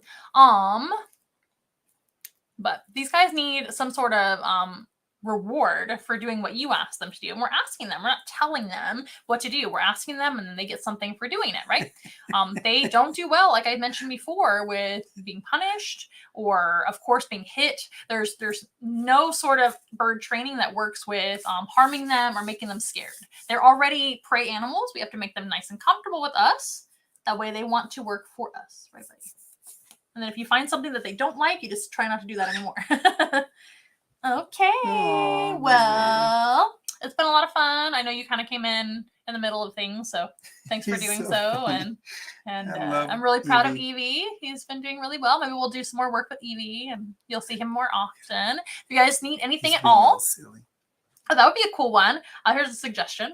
Maybe you can teach the bird to paint a picture on a tablet, like that video you shared. Yes, I would love to do that. We have several birds that I think would be able to do that on an app. Maybe the iPad or something like that. That's a great idea, Evie. Evie is his own thing, though. You want to talk to yourself one more try? You think you're beautiful? He's like, I know I am. That's his favorite thing is himself, right? This is something that only male cockatiels tend to do, is talk to themselves in a mirror.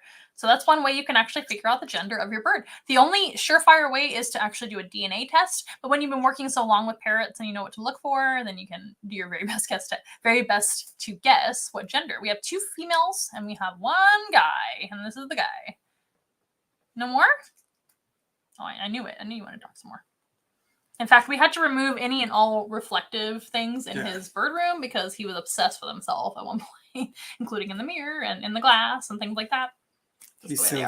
He is super silly. Well, it's been a lot of fun. We're going to try our best to exit with style. And hopefully Evie will be okay with our theme song. I'm going to turn it down. It's been a while since he's heard it, so I don't want to make him nervous and scare him. He's been doing so well. So funny. But you guys, it's been a lot of fun. I know this was kind of like super organized at first, and then we just kind of winged it at the end. Winged it? Is that a word? We winged it. We winged it. Yeah, sorry. Get been it? In meetings all day. It is okay. We know you have like a life outside of just doing the live stream. So do I. So it's been a lot of fun. Oh, you ready to dance? There you go. Yeah. He's ready to dance to the song. Shall we see what he does to the song? Yes. Okay, let's say Goodbye. We hope to see you next week. Same time, same place, 6:30 p.m. Central Standard Time here on social media, Instagram, and all the other social medias. We hope to see you next time. And goodbye. We are not too close to ordinary, but we love to be your friend. Hold our hands and let's have fun together, singing as loud as you can. Everybody singing once in a while. Together. Once in a while. I wanna hear you say once in a while. Never fun for me and you.